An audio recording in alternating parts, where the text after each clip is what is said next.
Whatever media I consume, audio and music has always managed to sneak into my subconsciousness and infest my mind with an interest to make it a part of my daily routine. When I'm driving my car, I rarely drive many meters without some kind of music stimulating my short attention span brain. It's like a legal drug, and in some instances, it's so good it should be illegal. Music can do many wonders, but the most wonderful thing about it is when you find an artist, a band, or a song that hits you harder than anything. That feeling, when you feel goosebumps creeping up to your neck, the sound waves moving in accord with your brain waves, everything working together inside your head, the moment, the beat, the structure. The feeling of musical euphoria. To me, that feeling is one of the most inspiring things I can come across. And today, in a video a little out of the ordinary content I would make here, I'll take you on a journey through the band that have given me this musical euphoria several times. A band I've grown to staple as my favorite musicians of all time. Dire Straits. You've certainly heard about them in some shape or form. Maybe you know them from their super hit album Brothers in Arms, with songs such as Money for Nothing or Walk of Life, or from the stereo in your dad's old van.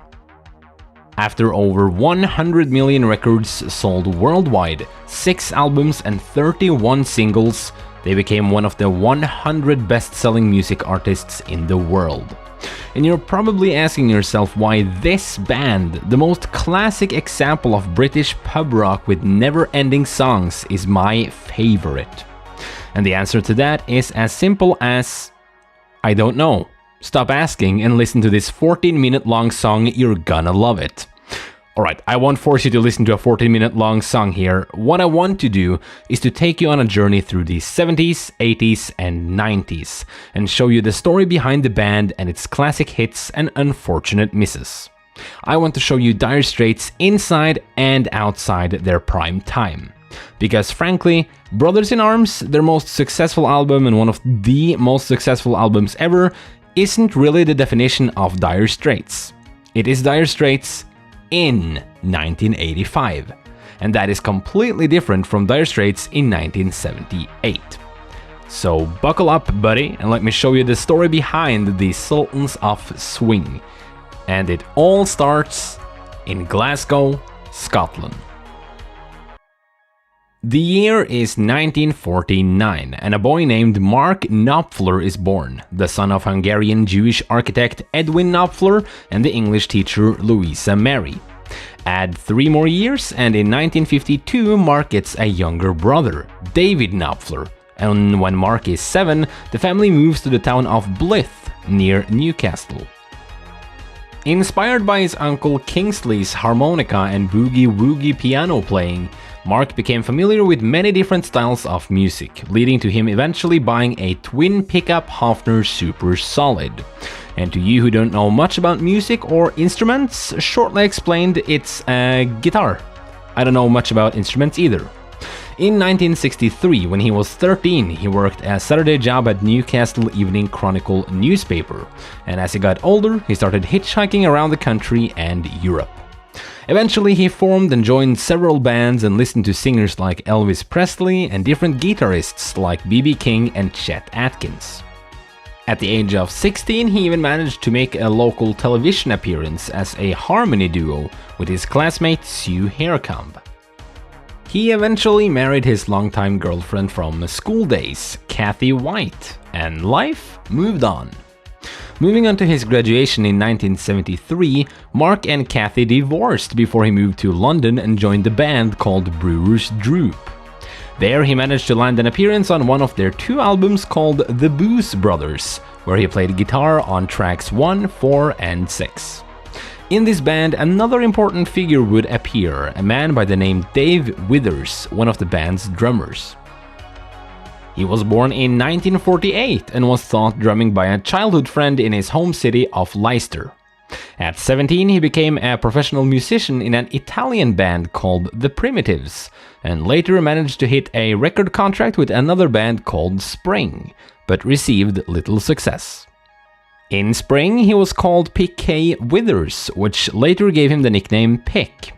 Into the 70s, Withers was a drummer at Rockfield Studios in Wales and played on records by several musicians and bands. Now, back to Mark Knopfler. At this time of his life, he picked up an old acoustic guitar with extra light strings to make it usable. But despite this, he found it impossible to play unless he finger-picked, leading to what would be his signature playstyle instead of using a guitar pick. After the time of Brewer's Droop, Mark began working as a lecturer at Lawton College in Essex, where he remained for the 3 following years. Although he momentarily settled for this career, he would still perform with local pub bands, including a group called the Cafe Racers.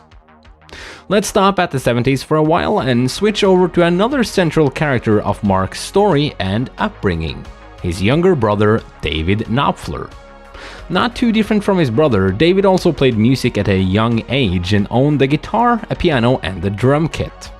By the age of 14, David was playing and singing his own compositions in folk clubs, and after graduating became a social worker in London. And it's in London he would meet his roommate, a man called John Ilsley. John, born in Leicester in 1949, had worked as a management trainee for a timber firm. His life further led him to studying sociology at the University of London, where he also opened a record shop with his girlfriend. A fellow musician, Ilsley had switched from guitar to bass guitar. One morning, Ilsley came home very early and found his roommate's brother, Mark Knopfler, lying on the floor asleep with a guitar over his legs. He'd fallen asleep on the floor while he was playing. His head was sort of cranked back and there was an ashtray with cigarette butts and coffee on the floor. Mark had, as stated previously, undergone a martial breakup and was playing music at pubs nearby, so finding him in this state would almost be natural given the circumstances. Now we have Mark, one pub musician working as a teacher, his musical younger brother and a social worker David, and the sociology student and bass playing John Ilsley. One night in a pub, after John had played a couple of gigs in Mark's band, Mark and John decided to start a band of their own. Little brother David Knopfler was also keen to start a band, and with him on the team, they just needed one more chess piece to form a full-time group. That one more turned out to be, you guessed it, the previous Brewer's Droop drummer and the 10-year music business veteran, David "Pick" Withers. Mark had called around to the house Withers was living in to borrow a reel-to-reel tape recorder and recorded some music with him that same day and got to know each other. The 4 of them made the lineup of our beloved heroes for this video, but initially known under the previously mentioned name, the Cafe Racers. Allegedly, while they were rehearsing in a friend's kitchen, a friend of one of the members thought about how their financial situation were in dire straits, a claim they would quickly learn to love as they made it their new name.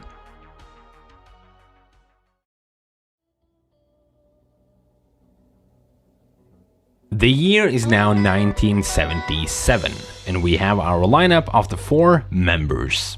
Mark Knopfler as the vocalist and lead guitarist, his younger brother David Knopfler as the rhythm guitarist and backing vocalist, his roommate John Ilsley on bass and backing vocals as well, and the music veteran and fellow Brewer's Droop member David "Pick" Withers on drums.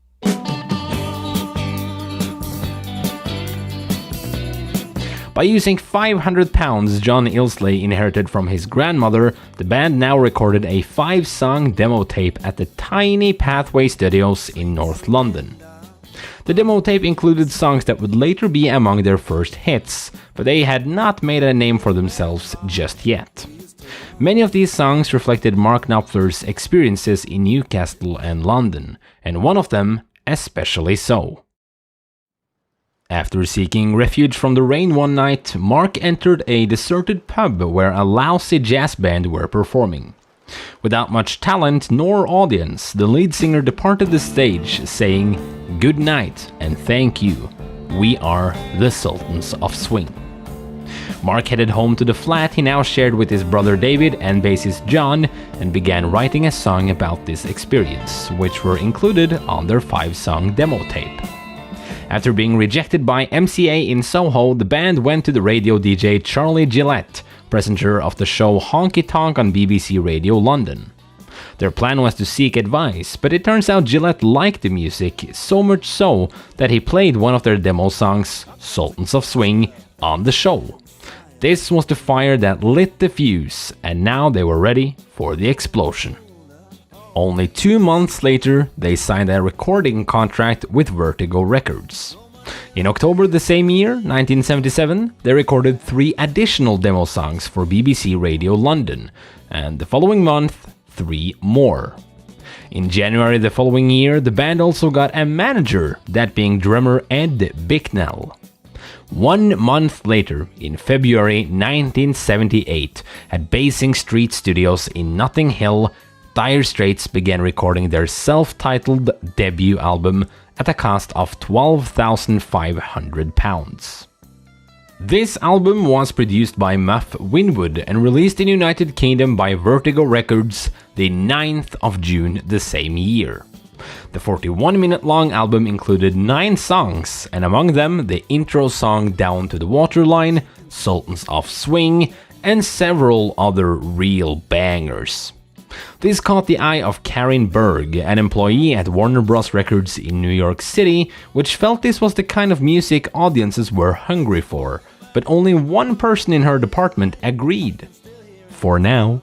Let's go down to the waterline. Since then, the album has received a fair amount of praise, especially for being their debut. AllMusic called it remarkably accomplished for a debut. According to Rolling Stone, it plays tight, spare mixtures of rock, folk, and music with serene spirit and witty irony, and generally received a 4 out of 5 score from different critics. Me personally, I think it's a great album, and I agree with the reviews. The songs have this pub ambience that walks hand in hand with experimental guitar picking and long, lyricless parts to soothe your mind with a metaphorical pub pint. You can also notice a faint scent of dust and hay as some of the tracks explores the rhythms of the western cowboy country. Knopfler's outstanding fingerpicking style also shines bright in songs like Down to the Waterline and Sultans of Swing, giving the band their unique touch. With that being said, I'm not a stranger to the album's downside, its repetitiveness. Many of the songs can be quite similar in playstyle and rhythm, but let's be honest, how experimental can they be with their debut? Overall, I'd say it's a 3.5 out of 5 stars. A great debut with many unique touches, but the repetitive style can make the 9 songs feel like 2 songs if you've heard them only once. To promote the release of their first album and, released in May the same year, their first single, the group launched the Dire Straits tour in June 1978. The first leg of the tour would take place in Great Britain, where they promoted their first single, Sultans of Swing. The second leg of the tour promoted their debut album and took them to several European countries where they received lots of media coverage. The album produced yet another single in October the same year called Water of Love, with the previously mentioned Down to the Waterline on the B-side. The tour ended November 18th the same year, and after Sultans of Swing began to climb the UK charts, Dire Straits joined a tour as the opening band for Talking Heads, which had released their debut album the previous year. Eventually, United States wanted to grab a bite of the Dire Straits burger, and they landed a recording contract with Warner Bros. Records. Before 1978 was finished, the boys had released their debut album worldwide, baby! With their debut released worldwide and a contract in the States, the group embarked on their first North American tour the following year. And this was, similar to the European tour, successful for the band's reputation. They played 51 sold-out concerts over 38 days, and Bob Dylan himself saw them playing in Los Angeles. He was so impressed he invited Mark and Pick to play on his next album. Their reputation had grown steadily, so much so that their first single, Sultans of Swing, hit number 4 on the American Singles Charts Billboard 100, even higher than in their homeland United Kingdom, where the single only went to number 8. Still a great position though. Their first album also sniffed the top of the album charts with a number 5 spot in the UK and a mind-blowing second place in the US.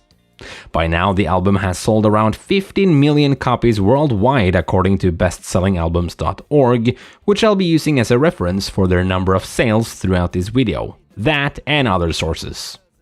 Things were really looking good for the fresh band as we delve deeper into the year 1979. That's really what we like to do, is keep playing new songs. So, here are some new songs. Once Upon a Time in the West. It's an original title for you.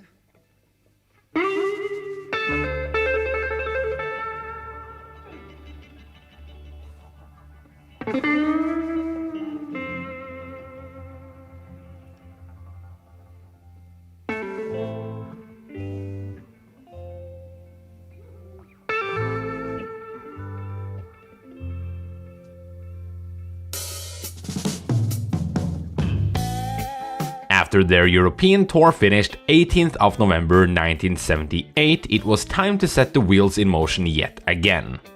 10 days later, in the sunny capital of the Bahamas, the group began recording their second album at Compass Point Studios, Nassau. The recording session lasted until 12th of December and were mixed the following month.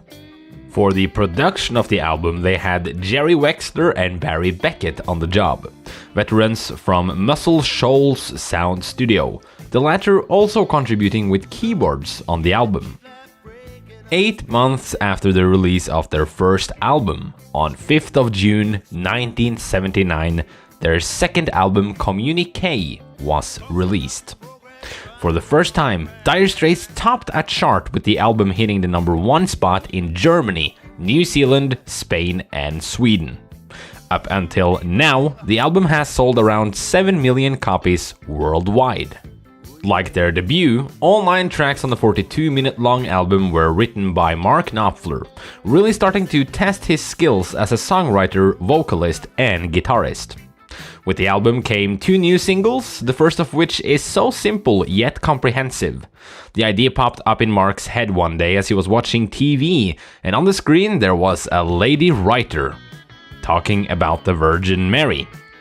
And that's the story behind Communique's first single, Lady Writer, released 13th of July the same year. Nothing more, nothing less.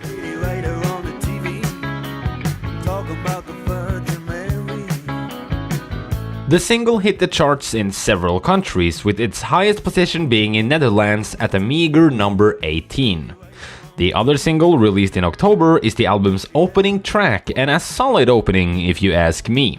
The song is called Once Upon a Time in the West. Can you see the red string connecting the first album to this one? Oh yes, partner, the cowboy country influence shines throughout this album as well. But despite this, the album actually got some strict reviews. AllMusic gave it 2.5 out of 5 stars, saying that the album seemed little more than a carbon copy of its predecessor with less compelling material. The Birmingham Daily Post called it a competent record, but that the songs sound like pale imitations or the cuts which were not good enough for Dire Straits, meaning their first album. It seemed like many critics saw Communique as a hollow replica of the first album, but I disagree to some extent. Unfortunately, this album suffers from the same curse the first album had, and with that I mean how 6 of the 9 songs are completely erased from my mind 5 minutes after hearing them. But unlike the debut, it's not due to its repetitiveness. It's due to the lack of creativity and engagement.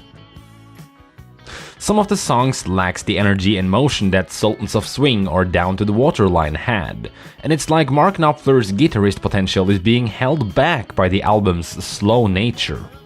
Lady Writer, the biggest hit on the album, is the only song coming close to that young, vigorous nature of their previous hits. Still, this slow nature combined with Mark's guitar can capture the most beautiful scenery, like for example in the songs Single-Handed Sailor and Once Upon a Time in the West. The remaining tracks, however, lacks this creativity, making them seem dull and never ending at first glance. An example of this creativity that I'm so dearly missing is at the end of Single-Handed Sailor, when the song fades into the sound of waves and grasshoppers, which again transitions into the last song on the album, Follow Me Home.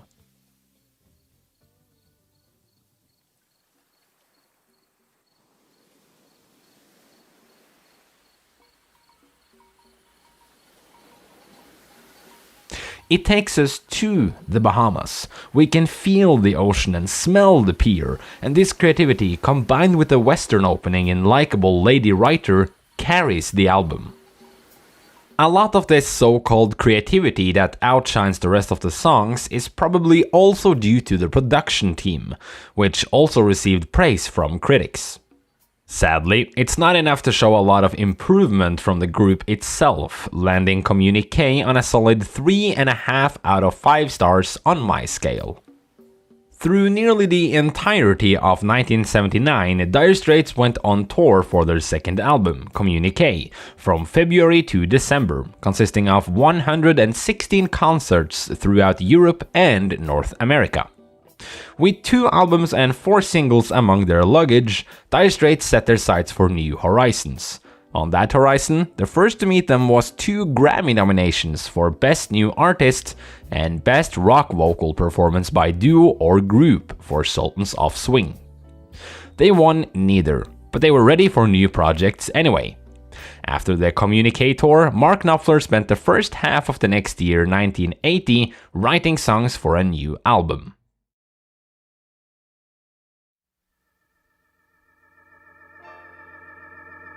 A producer named Jimmy Iovine had caught Mark's eye after hearing his production on the Patti Smith song Because the Night. Having worked on a couple Bruce Springsteen albums, Iovine had become a fairly established name in the music industry. Eventually, Mark contacted Iovine, and it turns out the next album would be produced by both of them, Jimmy Iovine and Mark Knopfler.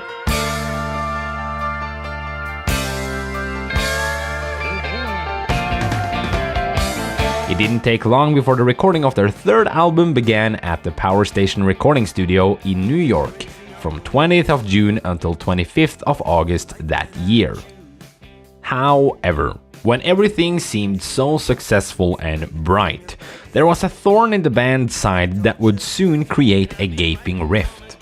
You see, by this point, Mark Knopfler clearly was the main character and leader in the band, but also the one to do the extra heavy lifting. Along with being the frontman vocalist, he wrote nearly every song and played the lead guitar, something he obviously excelled at. At the time, Dire Straits really became an up-and-coming band, and with that power came the responsibility of pumping out 1 to 2 albums every year. As you now have seen for yourself, the band is recording their third album only 2 years and 4 months after they recorded their debut, and most of the time between their albums were filled with tours to promote them or writing songs for a new one. This stress of composing and arranging songs, then record them and tour all around Europe and America to promote them didn't seem to bother Mark much, but it took its toll on Mark and David as brothers and colleagues. This led to David Knopfler leaving the band over creative differences with his brother during the recording of the third album and starting a solo career. His guitar parts on the album were almost complete, but they were re-recorded by Mark, making David completely erased from their third album, other than a video of him playing a couple of the songs with the band live. Now, the official lineup of the band had become a trio, with only Mark, John, and Pick. They brought in another rhythm guitarist, Sid McGuinness, for the album, but he was uncredited. Due to their producer Iovine's connections, they also got Roy Bittan from Bruce Springsteen's E Street Band to play keyboard for the album. During the recording, they also recorded 4 songs which did not make it all the way to the album. Among them were Twisting by the Pool, a song we will talk more about at a later time. On the 17th of October 1980, their third album, Making Movies, was released. The 7-track record was only 37 minutes long, but managed to push out 3 singles at first. The first of these 3 singles to be released in the UK, and also the most successful song on the album, were Romeo and Juliet, released on 9th of January 1981. It even managed to go to number 8 on the UK singles chart and number 5 in Ireland. The other singles, Skate Away, dropped a couple months later in March, and the last single were also the album's opening song, Tunnel of Love, released in October 1981 in the UK. These 3 singles actually became a trilogy short film with their creative music videos directed by Lester Bookbinder. A couple other songs from the album, Espresso Love and Solid Rock, also became singles in 1981, but they only climbed the US mainstream rock charts. The album didn't catch America as much as their previous ones, only making it a number 19 on the US Billboard 200 charts. Up to this point, it has also sold less than the 2 previous albums, with its 5 million sales. But fortunately, the album did great in Europe and went number 4 on the UK charts. It soon became a top 10 in several countries, reaching the number 1 spot in my homeland, Norway, and eventually New Zealand as well. The reviews for the album was quite remarkable. AllMusic gave Making Movies 4.5 out of 5 stars, saying that it ranks among the band's finest work. Rolling Stone gave it 4 out of 5 stars, writing that Making Movies is the record on which Mark Knopfler comes out from behind his influences and Dire Straits come out from behind the Mark Knopfler.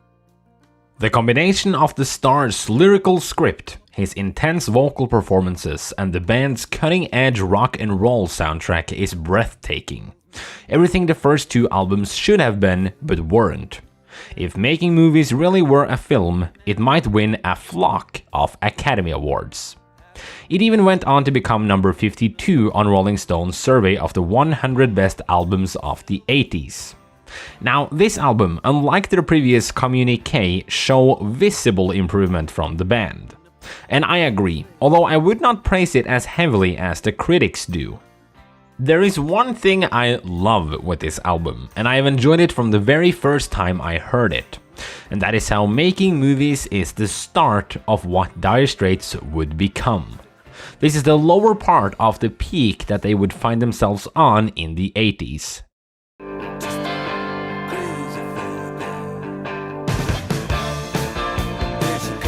Songs like Espresso Love and Solid Rock really takes the band in a more energized, upbeat direction. Songs like Tunnel of Love and Skate Away also provides with this sense of heavy guitar and fast-paced vocals. With that being said, I also think the album is a bit tacky. You see, I have a relationship to music which many would probably describe as strange. I love music, and especially rock and pop with up-tempo, happy-go-lucky lyrics, but music solely focused on romance, relationships, heartbreaks, and so on is very unappealing to me. There is just something about listening to music that makes you feel more depressed, which I don't get. If I feel down, I'll maybe listen to some depressive tracks, cry the emotions away, and then blast a funky song to lighten the mood and feel like I can do absolutely anything. I wouldn't want to go out on a sunny Saturday, ready to take on the world's challenges, and blast Someone You Loved by Louis Capaldi. That doesn't sit right with me. So, shortly explained, I'm not a fan of unsubtle romance in music, and that's unfortunately a very recurring thing in Making Movies. 2 of the 7 songs even have the name Love in the title. And then you have Hand in Hand and Romeo and Juliet as well. And that's half the album already. But don't get me wrong, I still think some of these tracks are really good. And then there is Less Boys. I don't know, this song seems heavily disliked among the fans, but I find it a bit fun. So, due to my possibly shit relationship to romantic songs, I'd have to give this album a little lower than the critics, and that lands it a solid 3.75 out of 5 stars. As I said, they have improved from their earlier albums with more recurring bangers and less roadkill among the tracklist. And as I also pointed out, this is indeed the start of what Dire Straits would eventually become. Another thing with making movies is that it also features a lot more personality from Mark's personal emotions. As Rolling Stone pointed out earlier, saying, Mark Knopfler comes out from behind his influences and Dire Straits come out from behind Mark Knopfler. The most successful track, Romeo and Juliet, is based on just that, where Mark tells us a personal story through fictitious characters. It is inspired by a failed romance with Holly Vincent, another singer, and how he felt she treated him like a boost for her own career. This also shows some heavy improvement and confidence on Mark's skills as a songwriter, which is more than welcome to the band. As I also mentioned, the band is now officially a trio, and this is smoothly conveyed in the music videos directed by Lester Bookbinder. Here you see not only Mark Knopfler, but also bassist John Ilsley and drummer Pick Withers as real persons. Instead of doing wild poses covered in colorful makeup, they just seem like regular friends, like you and the boys, goofing around, just being men in their early 30s in the most unprofessional way. And that's kind of what Dire Straits is, unprofessionally professional. Making movies also feature longer songs than usual, the shortest on the album, Solid Rock, being 3 minutes and 19 seconds, and the longest song, Tunnel of Love, reaching 8 whole minutes and 11 seconds. Other than making longer tracks, the arrangements also become more complex, and both of these ingredients is also relevant to the future of Dire Straits. Several of the songs became Dire Straits classics and would be featured in tours for many years to come. The opening track, Tunnel of Love, was even featured in a movie, An Officer and a Gentleman, from 1982, featuring Richard Gere and Deborah Winger. And Mark Knopfler's songs with movies is a combination we'll see more moving forward. Anyway, after the recording of the album, a tour was much needed to promote it. A tour which would get the name On Location Tour. There was one small problem, however. The band was now a trio, but the songs needed much more than 3 men to be played live. They could bring along some tour backup, but instead they brought along a new full-time member, 27-year-old Hal Lindes. Born in Monterey, California, Hal would become the first American member of the band and had been the guitarist of the new wave group Darling the previous year. When he met the band in August, the meeting seemed very casual and laid back, like a social thing rather than a guitar workout. As the sun went down like a big red ball of flame, they played Sultans of Swing together, and Hal's future as the new rhythm guitarist and backing vocalist in Dire Straits was set. Now we're back to 4 guys. However, there was still something missing. In both their second album Communique and third album Making Movies, they had a stand-in keyboard player for their songs without actually having one in the band. If they were to go on a tour for Making Movies, it would be nice having a keyboard player among the lineup, right? Introducing Alan Clark, a 28-year-old keyboardist who had played piano since he was 6 years old. He picked up the Hammond organ and began playing in working men's clubs in northeast of England at the age of 13. In 1978, he joined the reformed band Geordie, which previously had Brian Johnson as their vocalist before he joined AC/DC.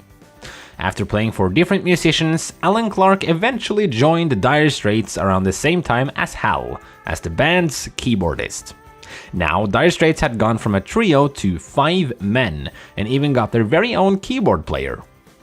From October 1980 until July 1981, the now 5-man band toured in Europe, North America, and Oceania to promote Making Movies, with their Auckland concert being the highest grossing show in the group's history so far. But it isn't surprising, considering New Zealand's obvious love for the band.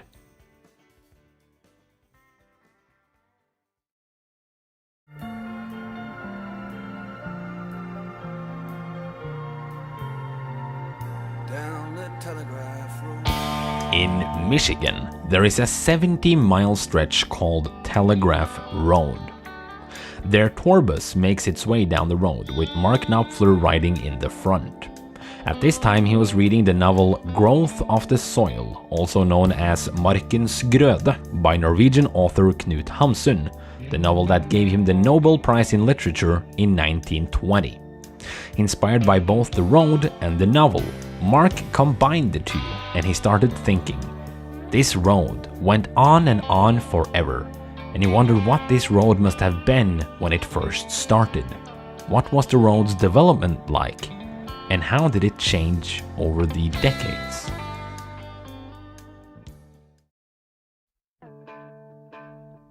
Following the end of their Making Movies tour, Mark, as usual, began writing songs for the next album. Hal Lindes and Alan Clark, the band's new assets, were also gladly welcomed to work on the album now that they were full-time members. Back to the power station, the recording studio in New York, we go! From the 8th of March until 11th of June 1982, Dire Straits' fourth album was recorded. Mark Knopfler single-handedly produced the album with Neil Dorfsman as his engineer, the first of many collaborations the two would have. The lineup was set, the songs were being written, Knopfler's many guitars were tuned, and inside the studio, gold was made. Almost literally, the fourth album would be called Love Over Gold. On the 20th of September the same year, 1982, Love Over Gold was released on vinyl, LP, and cassette. Congratulations, Dire Straits! This album became their very first number one on the album charts in the UK, staying at the top for 4 weeks, topping the charts in several other countries as well. The 41-minute long album consists of only 5 tracks, but 5 long ones at that.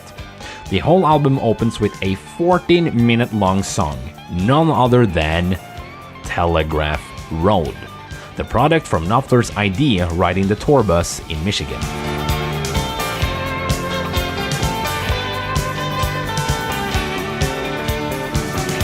Afterwards, we have Private Investigations, Industrial Disease, the title track Love Over Gold, and lastly, It Never Rains.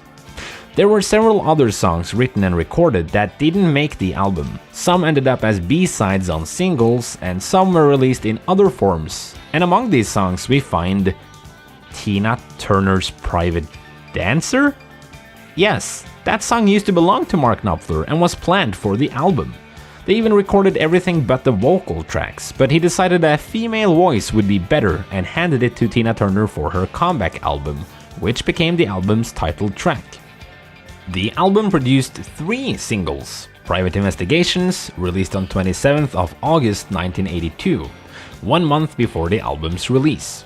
Then we have Telegraph Road, released somewhere around 1982, and Industrial Disease, released 2 months after the album, in November the same year.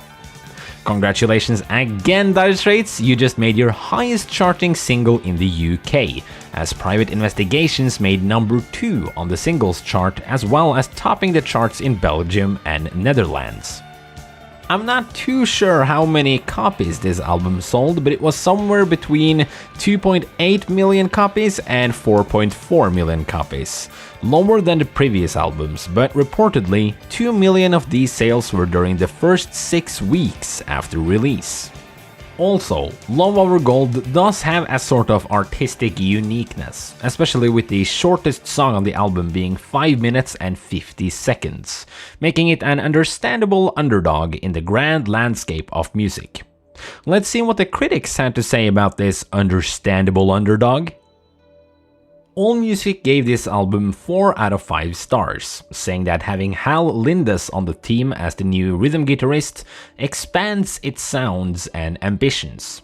And added, since Mark Knopfler is a skilled, tasteful guitarist, he can sustain interest even throughout the languid stretches. But the long, atmospheric instrumental passages aren't as effective as the group's tight blues rock, leaving Love Over Gold only a fitfully engaging listen.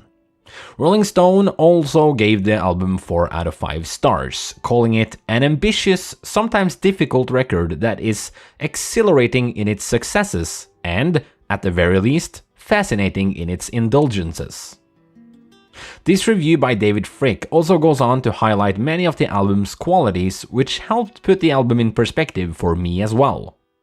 When I first sat down and chose to listen through the studio albums of Dire Straits, I started from the beginning and listened to every album throughout their career, and when Love Over Gold hit me, I honestly slept on it.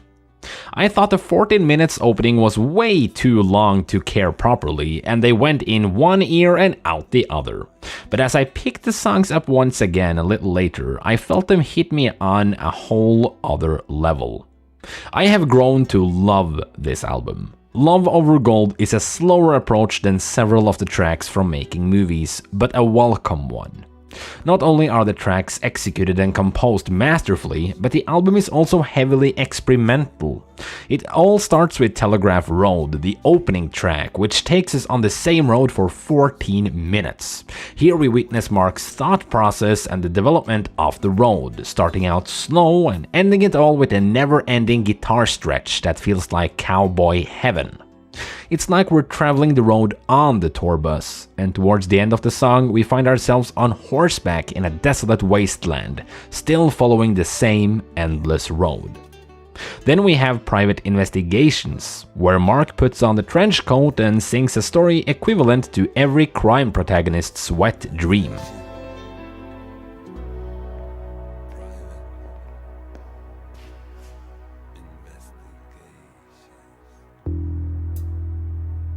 After that, Industrial Disease, a song I can only describe as a satirical comment on work-related illness or disease, and all its dysfunctional consequences.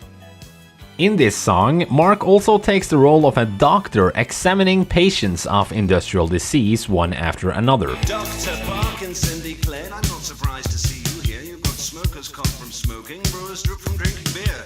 I don't know how you came to get the Betty Davis knees, but worst of all, young man, you've got industrial disease. The title track Love Over Gold reunites us with the romance-driven atmosphere that I feel like I witnessed too much in the previous album, but after so much experimental fun on the previous songs, the soothing, slow Love Over Gold feels like a deserved and appropriate love ballad. It takes love over gold and mind over matter to do what you do that you must. At last, we have It Never Rains, closing the album with a repetitive yet catchy guitar piece. Oh, you were just a roller coaster memory. I don't know why I was even passing through. So you The instruments take the stage throughout the album, and the tunes play for themselves. Yet again, we hear Mark excel at guitar, while Alan and his keyboard also makes a protruding appearance. All in all, Love Over Gold isn't perfection, but it's not too far from it. I give it a super solid 4.25 out of 5 stars. Also worth mentioning, the cover of the album is phenomenal, with a heavy strike of lightning covering the cloudy sky and pretending to be a much heavier album than it actually is. Love that. I'll summarize my entire review with one sentence from David Fricke. In a period when most pop music is conceived purely as product, Love Over Gold dares to put art before airplay. However, someone wasn't quite a fan of the direction the band was moving towards. That someone was none other than our beloved drummer David "Pick" Withers. In the summer before the album's release in 1982, Withers thought the band was becoming too loud. He was tired of the treadmill and wanted to try new things. This led to him leaving the band soon after completing the recording session for Love Over Gold, and his position as drummer was filled by Terry Williams. Terry was a 34-year-old Welsh drummer with years of experience from playing in bands like Man and Rockpile with Dave Edmunds. Rockpile split up in 1981, and in June 1982, he started drumming for Dire Straits. The group, now consisting of Mark and John, the only 2 original members, and their new assets Hal, Alan, and Terry, embarked on the 8-month-long Love Over Gold tour. In January the next year, 1983, while Love Over Gold still floats on the charts, we switch up the mood aggressively with the release of Dire Straits' first EP, short for Extended Play. These are recordings that contains more tracks than a single but fewer than an album. Their first EP was the 3-song-long Extendance E-Play.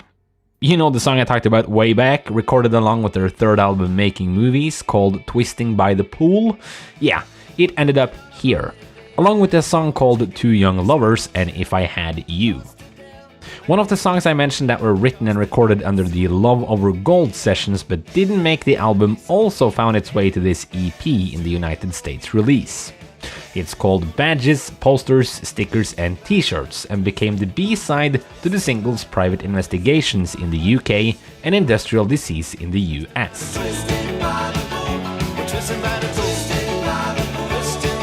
This is the first release to feature Terry on drums, and it's an EP with hidden B-sides and unreleased songs. That's basically it. The EP has a very 50s diner atmosphere, with strong influence from rock and roll, jazz and swing. I don't know what else to call it than a trash can for the band's reserve songs.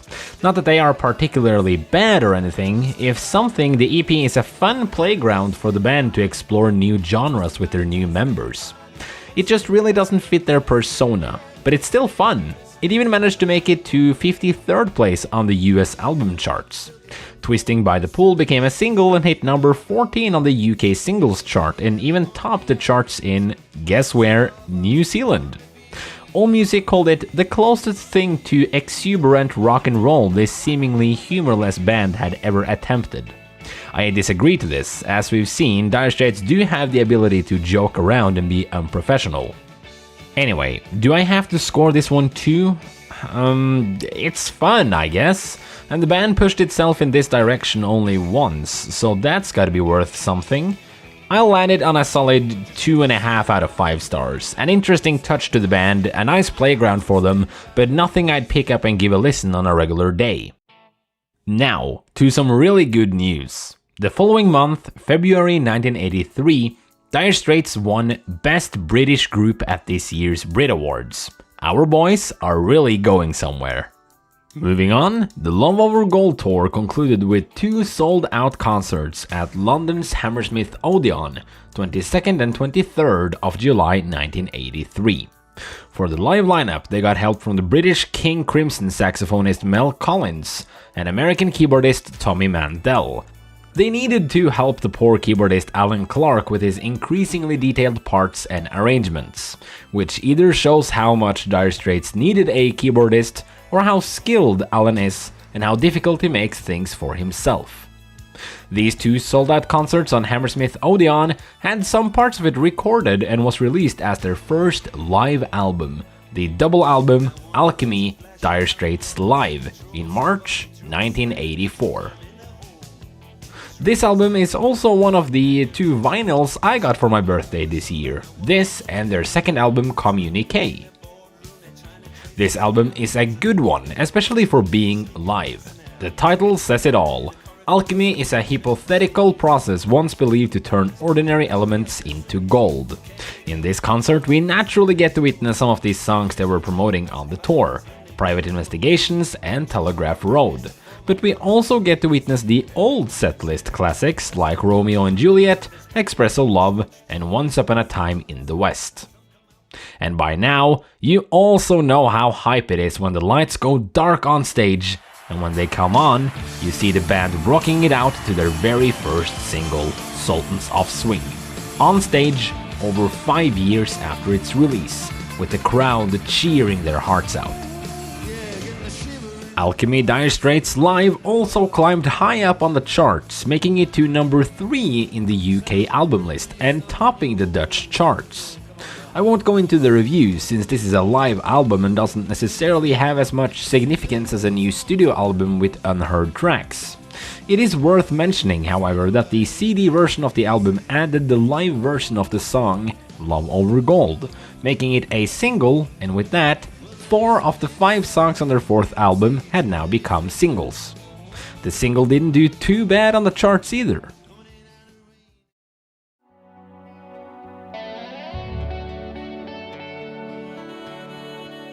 Let's move on to the period of 1983 and 1984.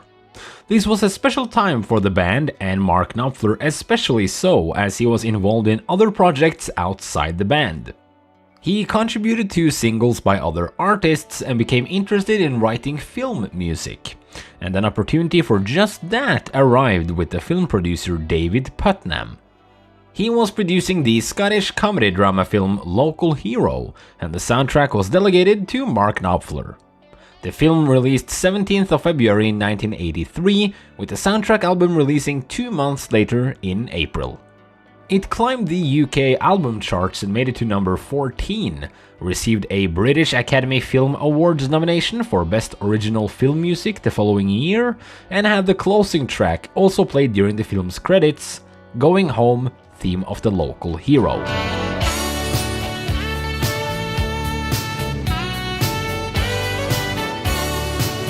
This song became a beloved single, especially among football fans, and even more specifically, those from Knopfler's hometown club Newcastle United, as it is played as the team runs out before every home game, becoming something like a club anthem.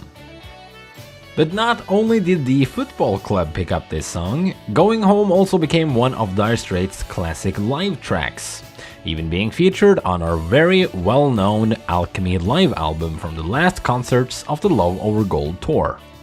This soundtrack somewhat foreshadows Mark Knopfler's ability to handle independent projects, something that will have a bigger impact on his career in the later years. The boys continued doing these kinds of alternative projects in 1984, with film soundtracks and songs for other artists. Keep in mind that Mark wasn't alone about these, the boys also helped on many of the projects. Also, bassist John Ilsley steps out of his shell and releases his first solo album, Never Told a Soul, this year, with Knopfler, Clark and Williams to help him. On the soundtrack for the '84 films Cal and Comfort and Joy, Mark recruited a keyboardist called Guy Fletcher, a man that soon would contribute more to the band's own projects. As you now see, Dire Straits is obviously growing, evolving, and being brave enough to lean into new directions. Where will this take them? You know that peak I was telling you about earlier? The peak the band is slowly rising to? Yeah, we're not there yet.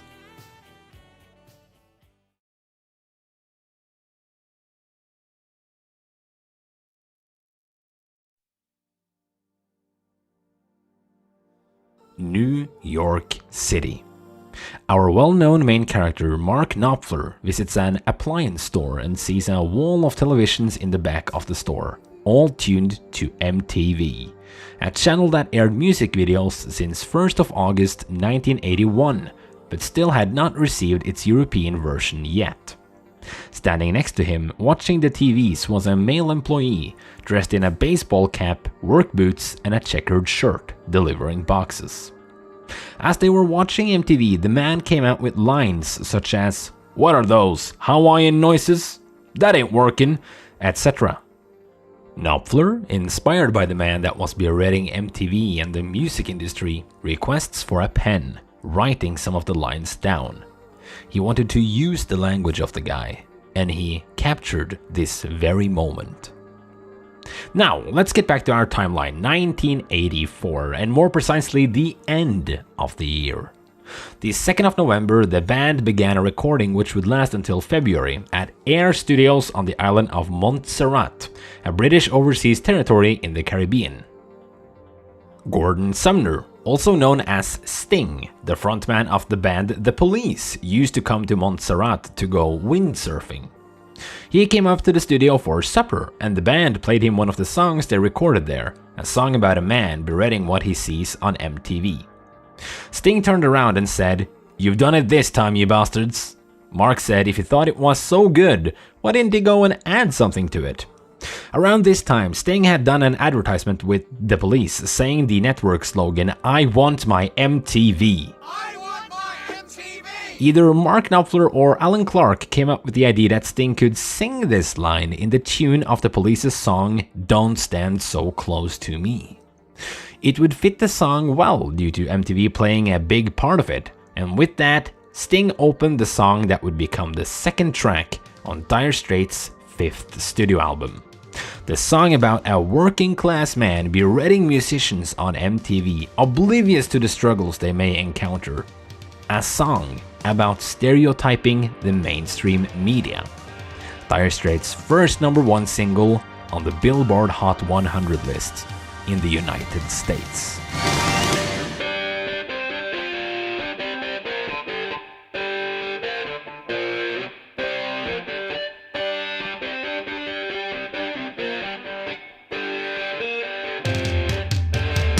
Money for Nothing. How I love this song. As I said, it became the second track on the fifth album Brothers in Arms, produced by none other than Mark Knopfler and his engineer for Love Over Gold and the Local Hero soundtrack, Neil Dorfsman.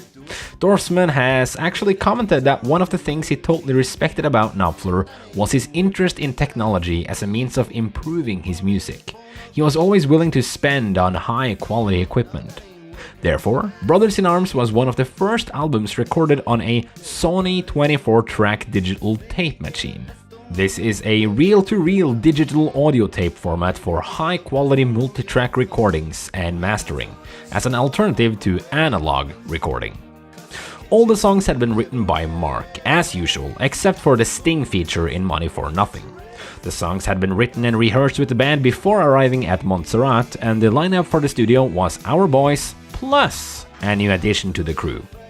It's about time Alan Clark got some well-deserved full-time help for his keyboard skills rather than tour backup, and that help was none other than Guy Fletcher, you know, the guy Knopfler hired for the film soundtracks. Fletcher was born 24th of May 1960 into a musical family, being the namesake of his uncle Guy Fletcher, who wrote several hit songs for other artists. His mother was a session singer, his father an audio designer, and his cousin a children's entertainer. This guy is straight out of a musical comic book, having rhythm literally running in his veins. He learned a trade as an audio engineer at 15, having his own bands and learned to play keyboard, guitar, and a variety of stringed instruments. He toured on and off with bands from 1979 to 1983, and after being recruited by Knopfler for the soundtracks to Cal and Comfort and Joy, he joined Dire Straits the following year, 1984, to work on Brothers in Arms as the second keyboardist and a backing vocalist. He was also the youngest member of the band, only being 24 years old while they recorded the album. That's not the only change in the lineup at this time, though. For some weird reason, and I can't seem to find any information about why, Hal Lindes, our David Knopfler stand-in and rhythm guitarist from 1980 to 1984, left the band. It seems he joined the rehearsal for the album and followed them to Montserrat, but quit early on in the recording sessions. Some say he left to do soundtrack work for films, which he turned out to do, and he has always seemed to look up to Mark, so there doesn't seem to be any drama there. But why he quit at this certain point is kind of unclear. Anyway, now we're one guitarist short. In December 1984, they brought in the New York-based guitarist and long-standing friend of Knopfler, Jack Sonney, to fill in the position as rhythm guitarist and backing vocalist. Although his only contribution on the album seems to be the guitar synthesizer on the 7th track, The Man's Too Strong, with all the other guitar parts, being played by Knopfler. Doesn't this man stop? John Thomas Sonney was born in Indiana, Pennsylvania in the United States, December 9th, 1954. Drawn to music at an early age, he learned the piano, then trumpet, before taking up guitar at 14. His musical passion overtook him, and he left the University of Connecticut, where he was studying literature, to attend the Hartford Conservatory of Music. After his graduation, Jack was introduced to Elliot Randall, who played the solo on Steely Dan's Reelin' in the Years, and became a mentor to him, convincing Sonny to move to New York City and begin his career. He lived there from 1976 to 1985, getting a band of his own called The Leisure Class, which became a Monday night fixture at Kenny's Castaways, a venue for up-and-coming acts. In 1978, he started working at the newly opened Rudy's Music Stop, where he met David Knopfler and then his older brother Mark. That's how those two met, and how Jack Sonney eventually became the stand-in member for both David and Hal after their eras had ended. However, we're still not done changing up the lineup for this album. This was their drummer Terry Williams' first studio album with the band, and according to Dorfsman, during the first month of the recording, the performance of Williams was considered to be unsuitable for the desired sound of the album. According to Williams, he had recorded all his drum parts to a click track, a series of audio cues used to synchronize sound recordings, which he felt hindered his ability to channel the rhythmic feel he wanted. About 6 weeks into the sessions, after listening to a playback of what had been recorded so far, he voiced his disappointment to Mark over some of his own playing. This concluded with him being dismissed from the sessions and his contributions erased. Pretty rough. He was replaced by jazz session drummer Omar Hakim, who re-recorded all the drum parts during a 2-day stay before leaving again. Williams still was the drummer of the band, but didn't do much for the album. The only drumming actually recorded by Terry and used for the album is the improvised crescendo at the beginning of Money for Nothing, and allegedly the drumming in the third track and some of the sounds in Money for Nothing. I don't know how much he contributed all in all, but the point is the lineup was pretty chaotic on this album. And that wasn't the end of it. A defective batch of recording tape at the studios resulted in the loss of some of the album, leading to more sessions of recording at our good old power station in New York in early 1985. Our dear bassist John Ilsley also fell while jogging in Central Park, breaking both elbows, poor guy. This resulted in several other bassists covering for him on the album. It seems that in the end, the only ones from the full-time lineup contributing fully to the album is Mark on vocals and guitar, and of course the keyboard duo Alan and Guy, where the latter also provided with backing vocals. Despite the strange lineup changes and accidents, how did the album actually turn out? In May 1985, Brothers in Arms released. An album with full digital recording at a time when music was recorded with analog equipment, and also one of the first albums directed at the CD market. It was also released on vinyl and cassette, of course. You could say that Brothers in Arms was Dire Straits' way of adapting to America, the 80s, and trying something new. And did it work? Earlier I told you about how Money for Nothing, the second track, became their first #1 on the singles chart in the US. What I didn't add is that Brothers in Arms went to #1 on the UK album charts, remaining on the top for 14 weeks. You thought that was it? It also topped the Billboard 200, the album charts in the US, staying on the top for 9 weeks. Hold your fucking horse, cowboy. It topped the charts in 14 other countries as well, along with the official European album lists, breaking the record for most weeks on charts in the Netherlands, and remains the longest running #1 album in Australia, after spending 34 weeks at the top. To this day, it has sold not 10, not 20, but 30 fucking mind-blowing million copies. That's equivalent to every citizen in Nepal buying 1 copy each, or every citizen in Portugal buying 3 copies each. In the UK, it became the best-selling album of 1985 and the 8th best-selling album of all time, and the 25th best-selling album of all time worldwide. It was also the first album to sell 1 million copies in the CD format, outselling its LP version, and became listed in the Guinness Book of World Records for this feat. Ryko Disc, an American record label, wrote that they were fighting to get our CDs manufactured because the entire worldwide manufacturing capacity was overwhelmed by demand for a single rock title, that being Dire Straits' Brothers in Arms. Not only to mention the most poetic part of it all, the second track, Money for Nothing, became the first video clip to be showed on MTV Europe when the network launched 1st of August 1987, giving them their long-awaited MTV they wanted so much. I'll summarize it all. Brothers in Arms worked. No more happy with a #5 spot on the charts, yay! This record did exactly what it should do. Sell millions of copies and make people rock out like never before. Dire Straits was now on their peak, their mainstream, if you will. Something, according to me, it feels like Dire Straits never had been before. They were one of the real top boys now, and how they handled this? We'll get there in a second. Firstly, what is Brothers in Arms?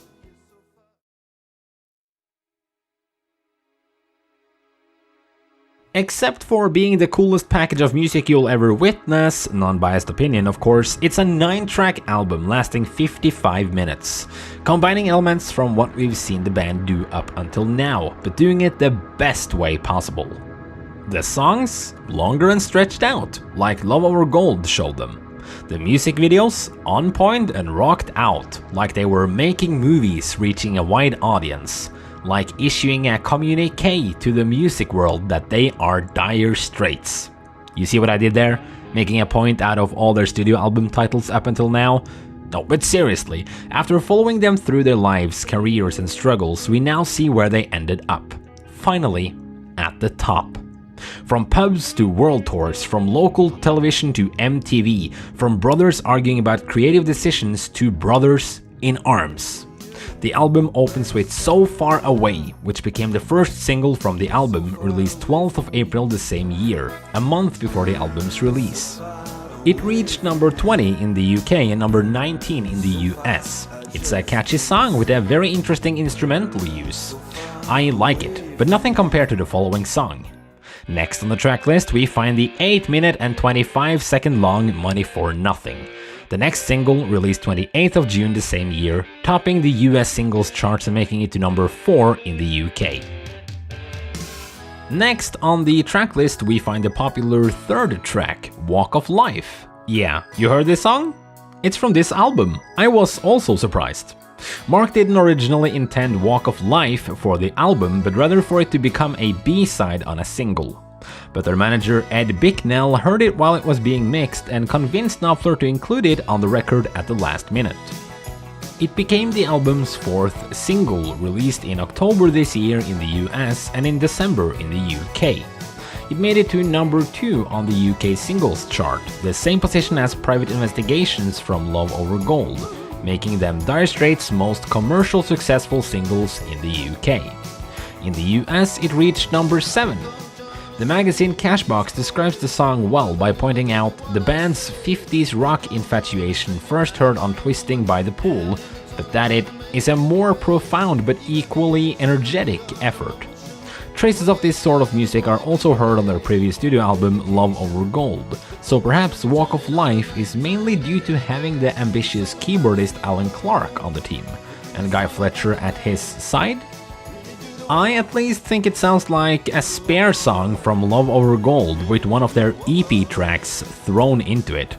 It's a weird song.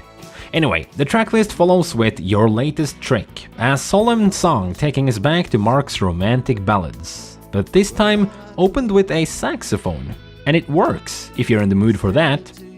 It became the album's 5th single, released 28th of April 1986, and making it to number 26 on the UK charts that year.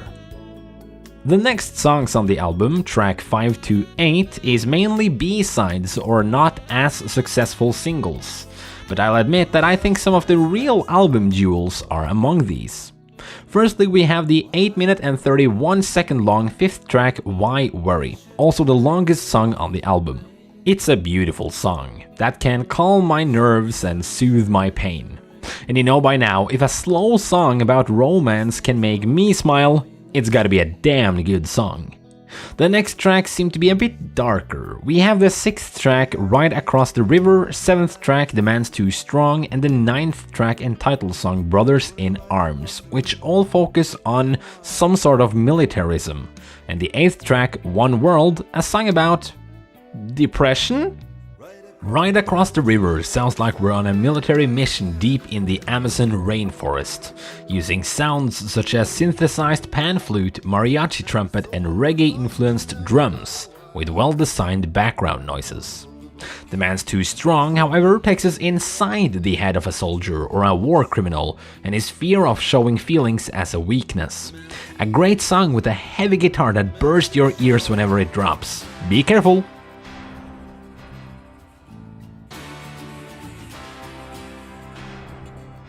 One World, after what I found out, is a song about depression, and I actually have struggled to find a song describing depression better than this. It's so subtle, and the melody is actually really upbeat with a bass that slaps so hard that if it were qualified in the slap fighting championship it would easily win. But if you listen to the lyrics... Can't get no sleeves for my records. Can't get no laces for my shoes. It captures a lot about what depression is about. Not being able to find the simplest of things like the laces to your shoes or sleeves for your records. This song seems a bit disliked in the community, and probably due to being received poorly, info about this song is hard to find. But that makes it a bit exciting as well, right? Finding out the meaning on your own. I at least used to love this song, actually making it my second favorite on the album for a long time. It seems that Right Across the River and One World also became singles, but there doesn't seem to be too much info on them other than climbing the US mainstream rock charts.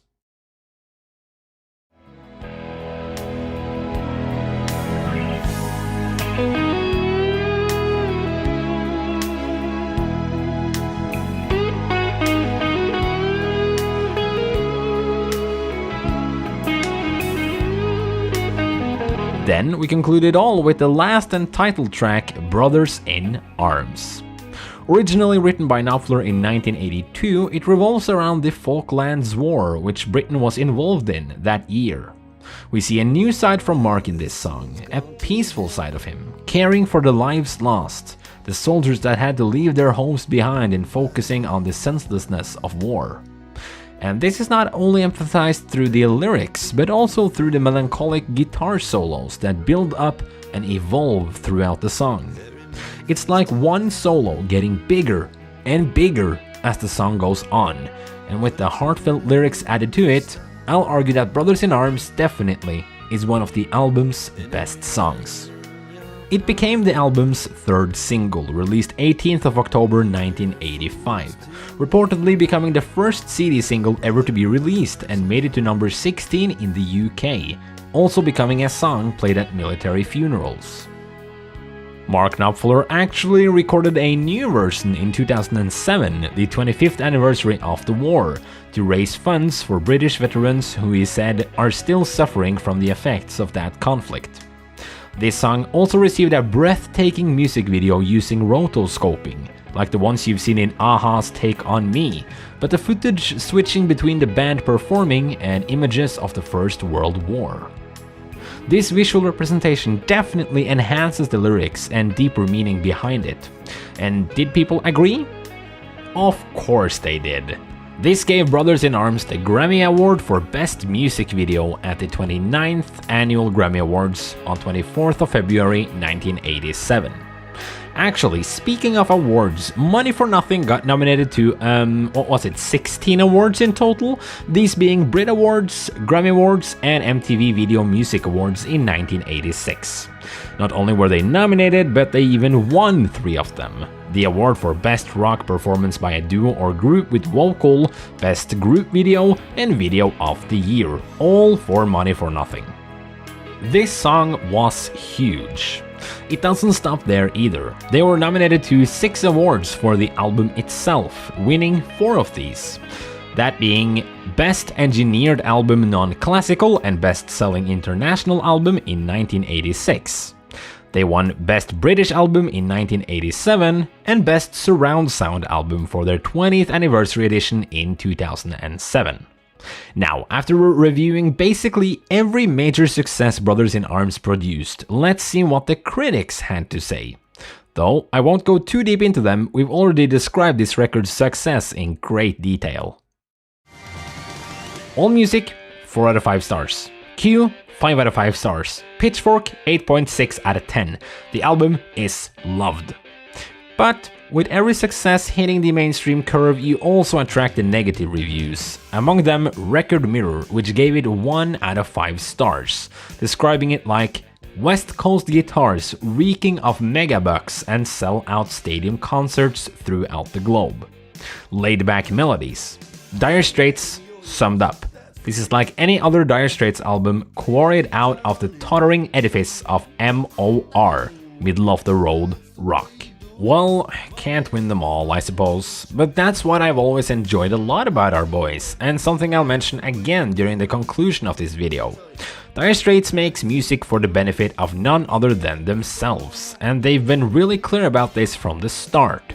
Nothing with Dire Straits really beams marketing or audience. The most marketing and audience-seeking track is Money for Nothing, but that's the one song that caught the public's eye, while the rest of the songs are generally just Knopfler and the guys experimenting and tinkering with their passion. After doing some research on the audience's opinion about Dire Straits in the modern age, I found out that people tend to say Brothers in Arms actually is the most overrated album. Can't something good just be good? Sounds a bit hipstery if you ask me. But anyway, like Record Mirror said, laid back melodies, middle of the road rock.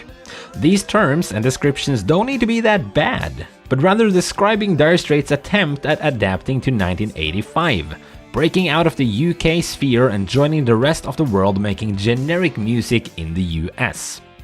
Don't get me wrong, the 80s were a great time for music, maybe the best decade. But with record deals and albums overflowing around the world, the rare offspring trying different things drowns in the sea of generic repetitive tones. And if there is one band that managed to emerge from this ocean of musical norms and rules, it's Dire Straits, outplaying the rest of the world and joining the mainstream wave, making the best generic album I've ever heard. And if my opinions are invalid, that's completely fine, I get that. Let me just put my asshole cap on. But just let me nail in that I worked 1.5 years as a radio host at a station mainly focusing on 80s pop, and you really learn to hear the difference between generic music and good generic music. Okay, let me take off the asshole cap now. If that gives me some extra opinion points, I'll take them. I also want to give some extra credit to Dire Straits for their creativity for this album, and how basically every song is different from each other, eliminating the sort of repetitiveness we encountered in their first albums. This newfound creativity is something I felt the band discovered in Making Movies, their third album, and that's one of the reasons I described it as the lower part of the peak that they would find themselves on in the 80s. An example of this creativity is how Knopfler modeled his guitar sound on ZZ Top guitarist Billy Gibbons' trademark tone, For Money for Nothing, giving the song its distinct, unique riff. Now, let's make this long story short by finally rating the album, and I'm going to give it an unsurprising 4.75 out of 5 stars. At last, Brothers in Arms is out there, being enjoyed by people all over the world. We have gone through their debut studio album in 1978 with Mark and his brother in the UK, and all of it led up to this chart-dominating record only 7 years later. To put it into perspective, that's the same as you releasing your first album in 2017 and becoming a worldwide famous rock star tomorrow. A small funny detail I also want to include that makes this whole story almost seem directed for a movie is that the phenomenal artwork on the album's cover depicting one of Knopfler's guitars merging with the sky is very similar to that of the Brewers Droop album The Booze Brothers, which both Mark and Pick played in their early days. Although the album was recorded in 1973, it was released in 1989, so it could be that this cover was inspired by Brothers in Arms, or perhaps it was the other way around. That I do not know, but I think the latter makes for a more appealing storyline. Well, what do we do now, after the release of Brothers in Arms? If you've paid attention throughout this video, a tour would probably be your answer, and as Heisenberg once said, a tour. You're goddamn right. The 1985 to 1986 Brothers in Arms tour was mega successful, with over 2.5 million tickets sold. They brought back their drummer Terry Williams for the drums, Jack Sonny as rhythm guitarist and backing vocalist, and saxophonist Chris White for saxophone, flute, tambourine and backing vocals, and set out for their first destination, the city of Split in Croatia, at 25th of April 1985. The year is 1987. The Brothers in Arms tour finished up last year, their album receives well-deserved awards, and you would think Dire Straits, now one of the world's big acts, were eager to jump back into the studio for their 6th album. Except they weren't. After the tour, Mark Knopfler and the band took a break from each other. Not anything major, but I would imagine the strain and stress of a year-long tour needs to be recovered one way or the other. Knopfler turned to solo projects, such as those that occupied him in '83 and '84, film soundtracks. Among these we find the film The Princess Bride from 1987, which Mark made the soundtrack to. He also got some help for this soundtrack, and again we see Guy Fletcher contributing to his film music. The band were called back to stage, however, the 11th of June 1988, at the Nelson Mandela 70th birthday tribute. It took place on Wembley Stadium, were broadcast to 67 countries and had an audience of 600 million. Dire Straits was the kind of act that Tony Hollingsworth, the one organizing the event, thought was needed if broadcasters across the world would jump onto the event. Along with big names such as George Michael, Bee Gees and Whitney Houston, Dire Straits got signed up. There was one problem though. Jack Sonny had become the father to twin girls this year, something which ended his career as a professional musician and his time with the band. Because of this, the Straits needed a replacement for the event, and that replacement was none other than Eric Clapton, one of the most influential, successful and biggest guitarists in the rock world. This was still not good enough to spark the band back on the road. The mainstream had caught up to them, something which hurt the band internally. According to Mark, a lot of press reports were saying we were the biggest band in the world. There's not an accent then on the music, there's an accent on popularity. The stress from Brothers in Arms and the tour pushed the band to the edge. Mark wanted to work on more personal projects, and this summer after the birthday tribute event in September 1988, it all concluded with Mark announcing the dissolution of Dire Straits.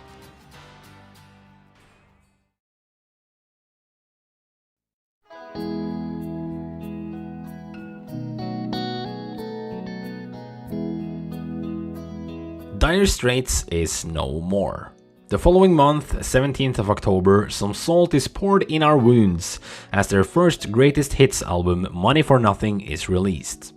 The CD release contains 13 bangers in total from their 5 albums, some of them being live versions and remixes. And guess what? The album topped the UK album charts, selling over 4 million copies, showing how strong the European Straits audience still is. It's as if people don't seem quite done with Knopfler and the band as much as they were, and behind the scenes, this becomes more visible to the public. The same year, 1988, John Illsley drops his second solo album, Glass, featuring Mark Knopfler, Alan Clark, Guy Fletcher, and their tour saxophonist buddy Chris White. At this time, we also see Alan Clark joining Eric Clapton's band for 3 years, with Mark Knopfler joining briefly as well. Alan Clark even joined Clapton as keyboardist on parts of the Journeyman World Tour the following year. Speaking of the following year, in May 1989, Dire Straits reunited for a one-off charity concert at the Mayfair Ballroom in Newcastle. This was in honor of 11-year-old Joanne Gillespie, who published the book Braveheart about her fight against cancer. The concert raised more than £35,000 and had musician Brendan Croker on rhythm guitar, replacing Jack Sonny. This would also be the final concert with Terry Williams in the band, as he would never appear with them on stage again. In 1989, Knopfler formed a new band called the Notting Hillbillies over a meal at a Notting Hill wine bar. This would be a country band consisting of various Dire Straits remains, such as Guy Fletcher, Brendan Croker, musician Steve Phillips, and their old manager Ed Bicknell on drums. In early 1990, they released the Missing, Presumed Having a Good Time album, making it to number 2 on the UK charts and producing a single. This would also be the band's only studio album. They toured the remainder of the year and even appeared on Saturday Night Live. Mark also collaborated with the American Mr. Guitar, one of his biggest influences from earlier days, also known by his real name Chet Atkins. And they made the album Neck and Neck together, which managed to pull a couple country Grammy awards. Things seems to be going well for the boys as we enter the 90s and they are left on their own in the world. Mark, John, Alan and Guy are once again called back up on stage together in 1990, performing at the Nebworth Festival in England. It's at this concert you really see the potential that remains in the band, even after their dissolution a couple years ago. When Mark steps up on stage with his very orange suit and plays before the crowd. It's like a magician conjuring a spell with his guitar.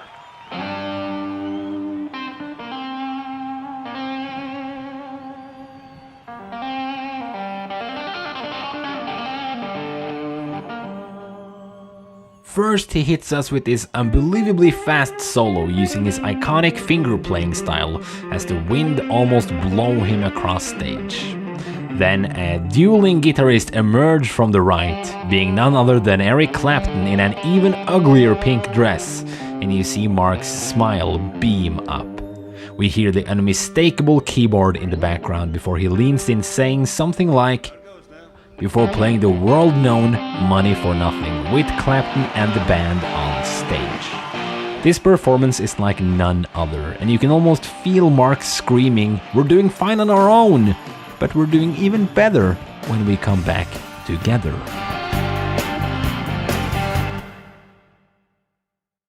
Here she comes!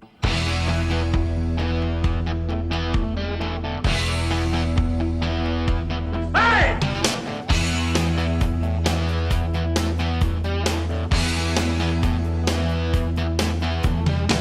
November 1990. With Ed Bicknell back as their manager, Mark Knopfler, John Ilsley, Alan Clark and Guy Fletcher enter Air Studios Oxford Street in London to record their 6th studio album as Dire Straits. They were joined by saxophonist Chris White and several other musicians for the sessions, among them Jeff Porcaro, drummer and co-founder of Toto, doing most of the drums on the album. The album would be produced by Mark, Alan and Guy, and the recording lasted until May the following year. On September 9th, 1991, over 6 years after the release of Brothers in Arms, the 6th album, On Every Street, was released. As usual, Mark has written all the songs on the 1 hour-long 12-track album. Their comeback was lengthy and successful at first, reaching number 1 on the UK charts and 9 other charts, and selling 15 million copies by 2008, half the amount of what Brothers in Arms sold. After all, this album would be the successor of Brothers in Arms, incredibly big shoes to fill, but it honestly doesn't seem like they cared about that, because On Every Street is something totally different. Through their career, we've heard traces of cowboy western creeping into their albums. On this record, they fully embrace it. This is a roots rock album with songs like Calling Elvis and Heavy Fuel. It screams country, but in a good way. It's like Dire Straits trying their best to make a comeback in their own way, relaxed and down to earth. So much so that the cover is Mark's boots resting on the mixing console in the studio as he plays the guitar. The perfect headline for this album is Laid the Fuck Back. This was unfortunately not something that made the critics smile, however, giving the album very average reviews. AllMusic even pushing it to 2 out of 5 stars, Rolling Stone giving them a generous 3 out of 5 stars, and Pitchfork slapping them with the mid score of 5.2 out of 10. And then we have the audience, being as strict as the critics, with the majority seeming to rank it as their worst album. There are numerous reasons why people dislike the album, and I can understand it to some degree. But I think the album would have gotten slightly more praise had Brothers in Arms never been made and cast such a shadow upon it. Personally, On Every Street is a roller coaster of highs and lows. The highs being songs like Calling Elvis, Heavy Fuel, the title track On Every Street, and, don't hate me for this, The Bug. We also revisit their old flaw with songs being forgettable, and that's unsurprising considering the album being 12 tracks and lasting an hour. Let's imagine if the album was split in 2 parts and released in 2 separate years. If that was the case, one of these parts would probably become known as a great country album, but instead they pressed all the 12 tracks into one big album, which I can understand looks messy. Either way, I don't mind the album much. The album opens with Calling Elvis. There are different stories to how this song came to be, but I liked the story about how Mark left his phone off the hook and his brother-in-law tried to get hold of him, remarking him as harder to get hold of than Elvis. This culminated in the song being about an Elvis fan believing the Elvis is still alive conspiracy, with loads of reference to songs from the king of rock and roll. Well, tell me I was calling just to wish you well. Let me leave my number, Heartbreak Hotel.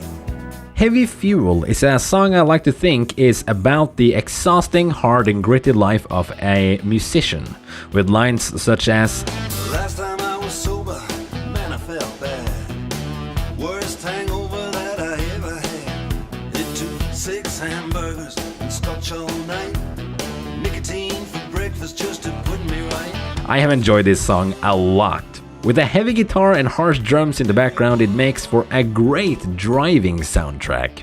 And the same goes for The Bug. Oh, because sometime you're the windshield, sometime you're the bug. The more eased down title track on Every Street carries us through a story that to me seems to revolve around the struggles of being famous to an extreme degree, which we know Knopfler has struggled with before. The song also closes with a very beautiful guitar riff, which brings us back to the band's earlier melancholic songs.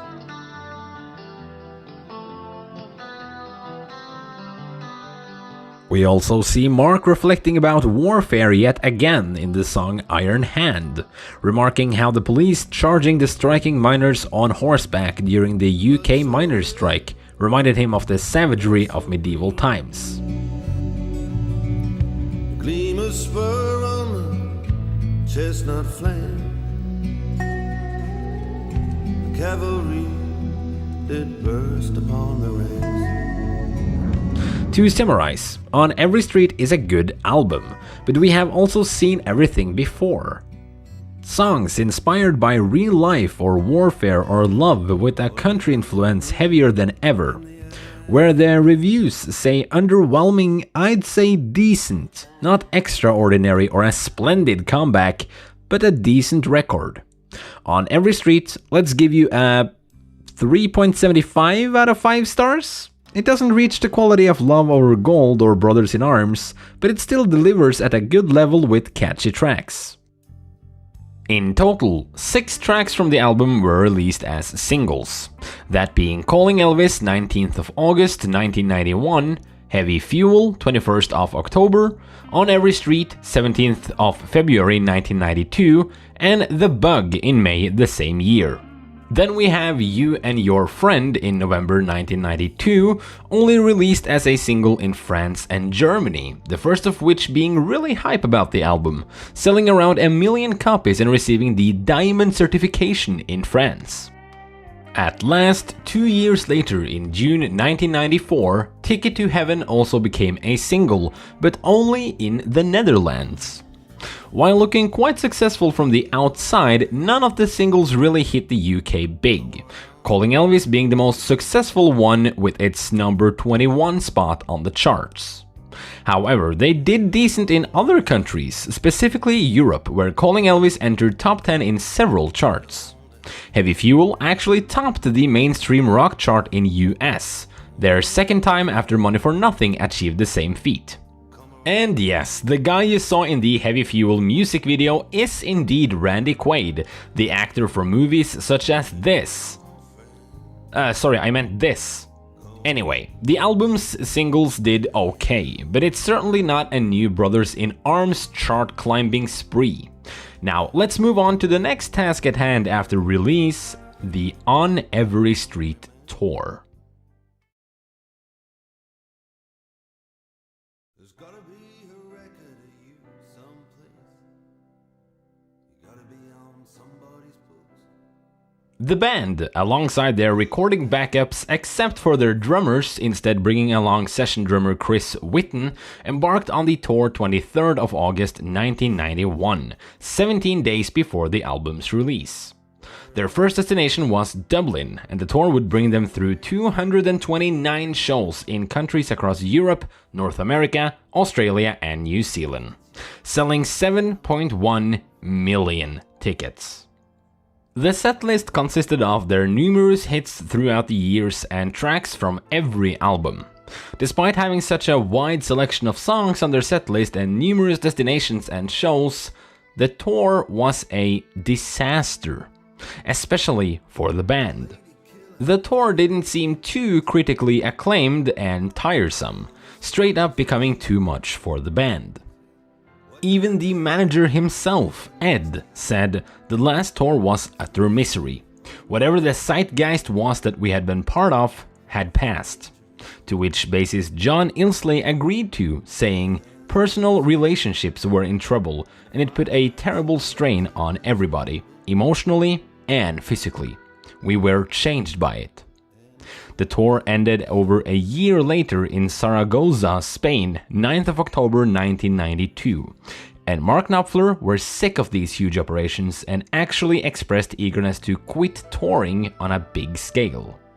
According to the magazine GQ, the subsequent world tour lasted nearly 2 years, made mountains of money and drove Dire Straits into the ground.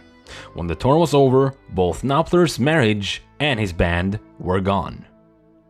And just like GQ said, after this tour, Mark took a break from the music business, and with it, a permanent break from Dire Straits in 1995. The tour drove them to the ground, and I think it's fair to conclude that the boys we knew as the creative and professional hotshots had now become a false hope to regain the mainstream audience's attention at the cost of their health and well-being.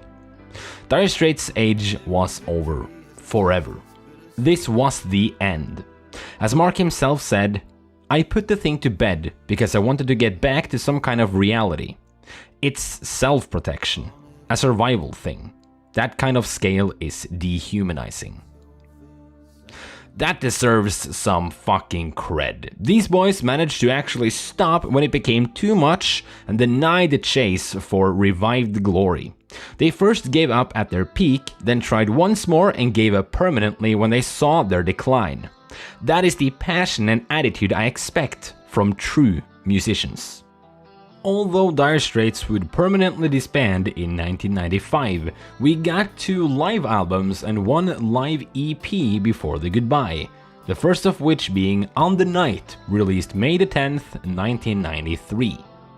This was a recording of the concerts in France and the Netherlands at the On Every Street tour in May the previous year. This didn't get amazing reviews either, but managed to get to the number 4 spot on the UK album charts, which is special for a live album. This was followed by Encores, a 4-track live extended play containing a variety of miscellaneous songs and, similar to On the Night, doing pretty well on the charts. In 1993, Knopfler also received an honorary music doctorate from the University of Newcastle upon Tyne. So now he's actually an educated musician. Lastly, the 26th of June 1995, their last album would be released called Live at the BBC. A live album recorded on 22nd of July 1978 at BBC Studios in London, with 1 track being recorded for the BBC TV program The Old Grey Whistle Test in January 1981.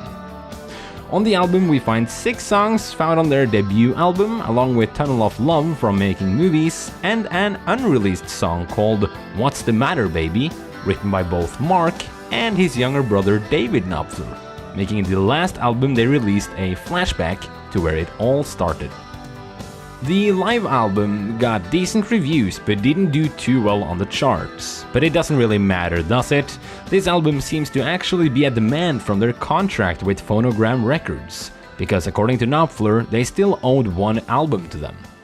With that last album released, the contract had ended, and any trace of Dire Straits was scattered with the wind, as Mark set off to begin his solo career after a 2-year break from music. This marked the end of Dire Straits.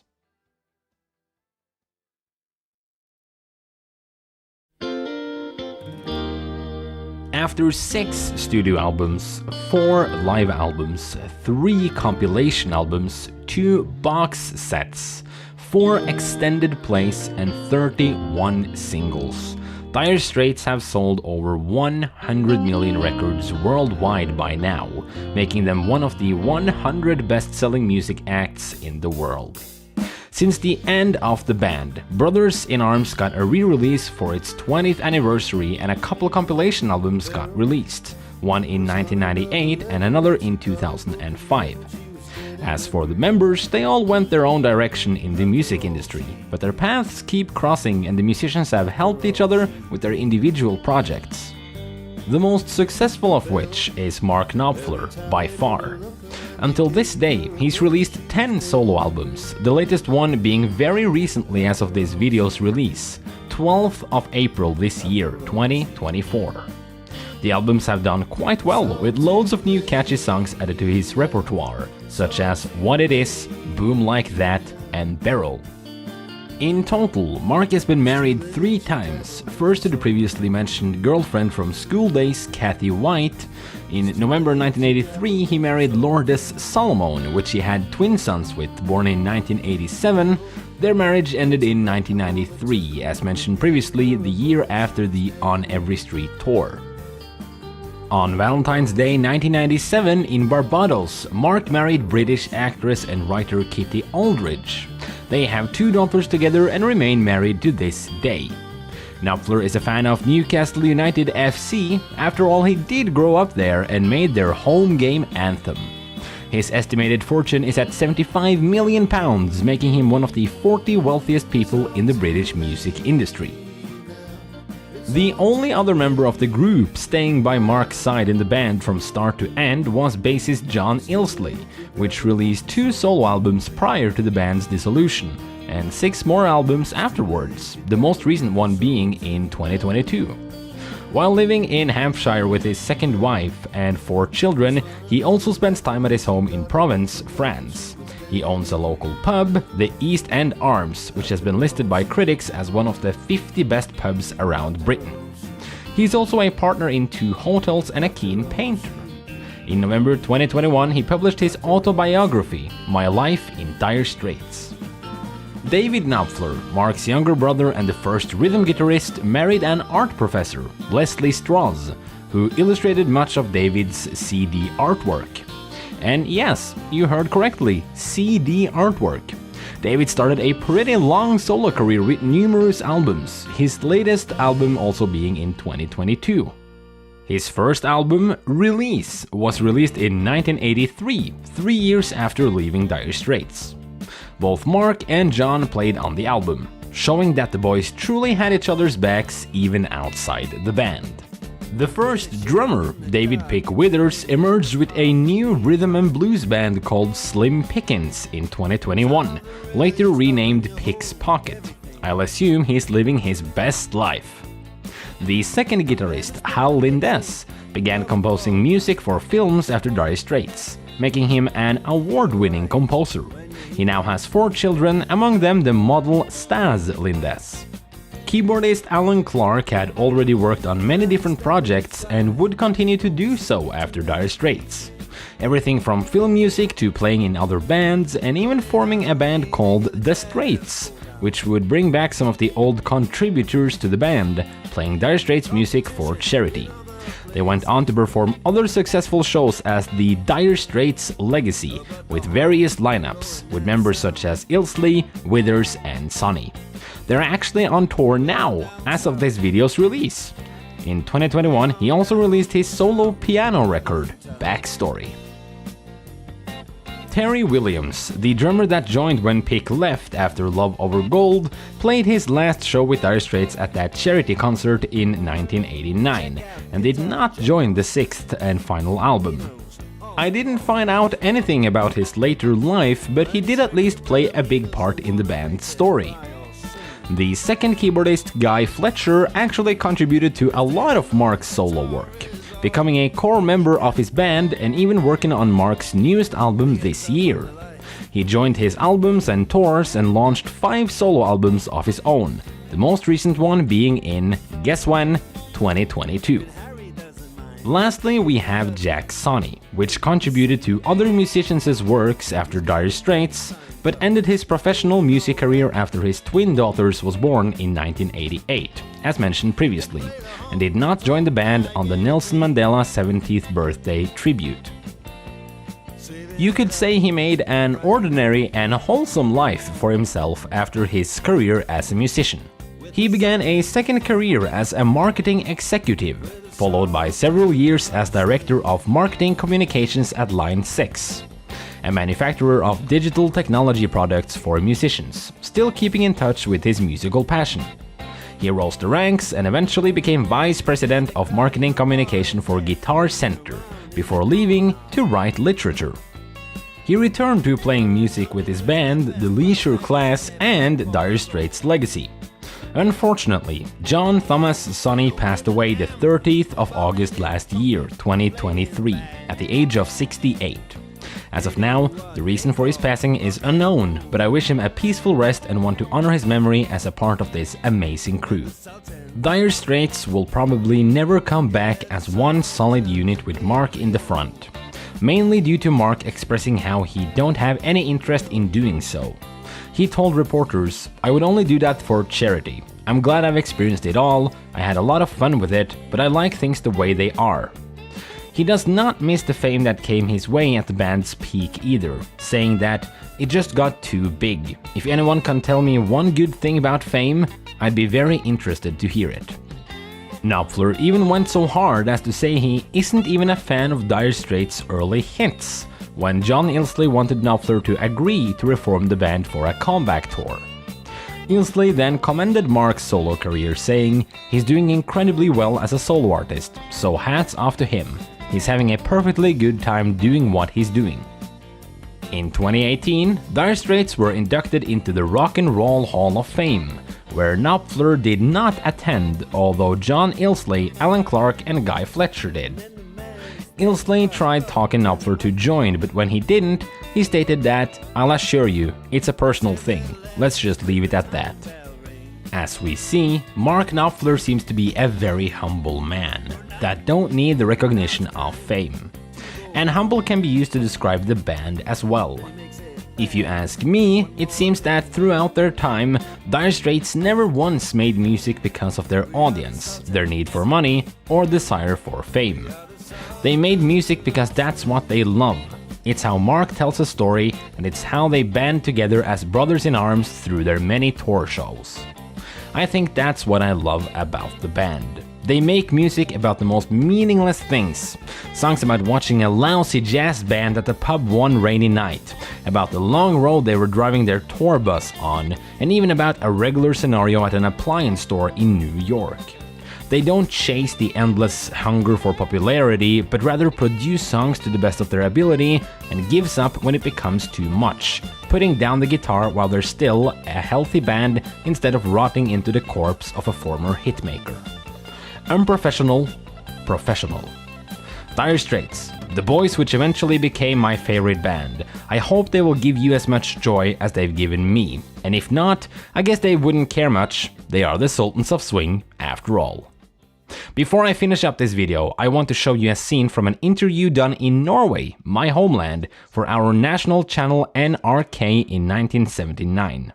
This interview, under what I believe is the Communicator, is very wholesome, as you see the boys sitting in a Norwegian sofa smoking cigarettes and joking around. The interviewer then asks Mark, "Are you pleased with your two albums when you look back?" And this answer really emphasizes Mark's humble nature towards his own music, or his strong inner critic. You know, Was that not a big... wasn't that fast. It's just, I'm sorry. It doesn't mean anything to me at all. Are you pleased with your two albums when you look back? No. Not. Anything? They're just records. They're just records made in a particular place in a particular time. And there'll be other records made in particular places over a short period of time. It's just a record. This was the Melodic Memoirs of Dire Straits. Thank you so much for watching this video. Music is a very new territory for me to cover on my YouTube channel, although I have worked with music tightly for the last 1.5 years. If you liked it, I would really appreciate if you gave me a like, a comment about what you think and what I could have done better, and if you're generous enough, a subscribe. I also stream a lot, so you can come join us over at my Twitch and at our very wholesome, lovely Discord server. There's a link to both in the description, and you're very welcome to join us, friend, whoever you are. If you are extra generous, you can head to my Patreon, which is also linked down below in the description, and consider supporting me over there. I would be really grateful for that, and you will also get to watch the next videos like these at an earlier time than on YouTube, so you will get an advantage if you choose to do so. With that said, I may make this into a series on YouTube and cover other bands in the future. Please let me know if there are any you specifically want to see in an upcoming Melodic Memoir, though I do have some in mind already.